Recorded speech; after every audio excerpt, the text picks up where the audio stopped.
Hello guys, আসসালামু আলাইকুম। নতুন একটা ভিডিওতে আপনাদের সবাইকে স্বাগতম। তো আমি এই মুহূর্তে আছি মিডল ইস্টের দেশ কাতারে। তো কাতার হচ্ছে মধ্যপ্রাচ্যের মধ্যে আপনি Saudi, Dubai, Kuwait, Oman, Bahrain এই যত গালফ কান্ট্রিতে যত আরব দেশগুলো আছে তাদের মধ্যে সবচেয়ে ধনী দেশ হচ্ছে কাতার। তো 2025 সালে যারা সিদ্ধান্ত নিয়েছেন যে কাতারে আসবেন, তো তাদের জন্য মূলত আজকের এই ভিডিওটাতে কিছু পরামর্শ দেওয়ার চেষ্টা করব। আশা করি আজকের যদি ভিডিওটা দেখেন তাহলে আপনাদের অনেক উপকার হবে। তো 2025 সালে কারা মূলত কাতারে আসবেন? বর্তমানে কিন্তু কাতারে আসলে মানে কোম্পানির সরাসরি কোনো ভিসা পাওয়া যায় না, বাট বর্তমানে ফ্রি ভিসাতে কাতারে খুব অল্প টাকায় কিন্তু বর্তমানে কাতারে ফ্রি ভিসাতে আসা যায়। তো কাতারে মূলত কারা আসবেন ফ্রি ভিসাতে? তো তারাই মূলত ফ্রি ভিসাতে আসবেন সাপোজ যাদের মিডল ইস্টের আগের কোনো দেশে, যেমন আপনার যদি মিডল ইস্টের পূর্ব কোনো দেশের অভিজ্ঞতা থাকে, সাপোজ আপনি যদি সৌদি, দুবাই, কুয়েত, বাহরাইন এইসব দেশে যদি আপনার 5 বা 10 বছরের বা 1-2 বছরের অভিজ্ঞতা থাকে, তাহলে আপনার জন্য কাতার আসতে মানে তাহলে আপনি যদি কাতার আসেন তাহলে আপনার জন্য আসলে সুবিধা হয়। কেন? কারণ আপনি যেহেতু মানে মিডল ইস্টের অন্য দেশে ছিলেন কিছু বছর, সেহেতু আপনার হয়তো যে কোনো একটা কাজের অভিজ্ঞতা আছে কিংবা আপনার একটা ভাষার অভিজ্ঞতা আছে।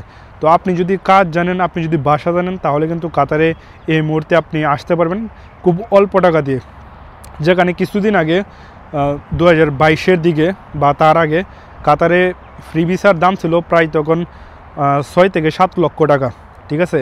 কিন্তু বর্তমানে মাত্র 2 লক্ষ টাকা দিয়ে কিন্তু কাতারে আসা যায়। আর ভিসার দাম কম হওয়ার মেইন রিজন হচ্ছে বর্তমানে আসলে কাতারে কাজ কাম নাই, যে কারণে ভিসার দাম কমে গেছে। তো আপনি এই মুহূর্তে যদি আসেন, আপনি এখানে আসার পর আপনি যদি কাতারে আসেন, এসে সর্বপ্রথম আপনি কী করবেন, একটা লাইসেন্স নেওয়ার চেষ্টা করবেন। যে কোনো একটা লাইসেন্স, একটা হইতে পারে মোটরসাইকেল কিংবা গাড়ির। আপনার যদি একটা লাইসেন্স থাকে তাহলে কিন্তু আপনার আলহামদুলিল্লাহ কাজের কোনো অভাব হবে না, ঠিক আছে? অন্য যারা কাজ করতেছে, অন্য পেশায় আছে যারা, তাদের আসলে কাজের সংকট, তারা আসলে মোটামুটি কষ্টে আছে কাতারে এই মুহূর্তে আর কি। তো আপনি যদি সাপোজ এখানে আসার পর একটা লাইসেন্স নিতে পারেন কোনোভাবে, গাড়ির লাইসেন্স বা ডেলিভারির জন্য, ফুড ডেলিভারি, মোটরসাইকেল, যে কোনো একটা লাইসেন্স হইলে আপনি কিন্তু মাসে মোটামুটি লক্ষ টাকা ইনকাম করতে পারবেন। লক্ষ টাকা না হলে 70-80 হাজার টাকা, এটা অনায়াসে মিনিমাম 70 থেকে 80 হাজার টাকা ইনকাম করতে পারবেন।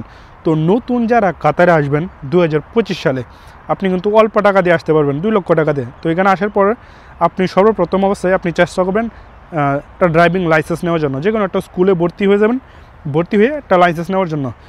তারপর পাশাপাশি চেষ্টা করবেন যে অন্য কোথাও যদি, কারণ লাইসেন্স নিতে আপনার মিনিমাম 5-6 মাস সময় লাগতে পারে বা আরও বেশিও লাগতে পারে। এর মাঝখানে টুকটাক চেষ্টা করবেন বাইরে টুকটাক কাজ করার জন্য, ঠিক আছে? তো লাইসেন্সটা যদি আপনার হয়ে যায়, ইনশাল্লাহ আপনার কাজের একটা না একটা ব্যবস্থা হয়ে যাবে। আর যারা লাইসেন্স না নেবেন, আপনার যদি চিন্তা ভাবনা থাকে যে না আমি লাইসেন্স নেব না, আমি অন্য কাজ করব, তো অন্য কাজ এই মুহূর্তে আসলে টাফ। বর্তমানে আসলে অন্য কাজ পাওয়া যায় না। তো অন্য কাজ শুধুমাত্র তারাই করতে পারবে যারা আসলে কাতারে মানে যারা মিডল ইস্টের পূর্ব অভিজ্ঞতা আছে, যারা আসলে ভাষা জানে বা যারা কাজ জানে, তাদের জন্য সমস্যা নেই, তারা কিন্তু এখানে এসে একটা না একটা ব্যবস্থা করতে পারবে। তো সুতরাং যারা 2025 সালে কাতার আসার চিন্তা ভাবনা করতেছেন, আপনারা এই চিন্তাটা নিয়ে আসবেন যে কাতারে এসে আপনাকে যে কোনোভাবে একটা লাইসেন্স নিতে হবে, ঠিক আছে? তো এখানে এসে লাইসেন্স নিলে কিন্তু আলহামদুলিল্লাহ কাজের কোনো অভাব হবে না। তো আশা করি আজকের ভিডিওটা আপনাদের কাছে ভালো লেগেছে। ভিডিওটা ভালো লাগে তাহলে অবশ্যই আপনাদের বন্ধুদের মাঝে ভিডিওটা শেয়ার করে দেবেন। আর প্রবাস সম্পর্কে এরকম সুন্দর ভিডিও পেতে অবশ্যই আমার ইউটিউব চ্যানেলটা সাবস্ক্রাইব করে দিবেন। আর যদি আমার ফেসবুক পেজ থেকে ভিডিওটা দেখেন তাহলে অবশ্যই আমার পেজটা ফলো করে দেবেন। ধন্যবাদ সবাইকে, আল্লাহ হাফেজ।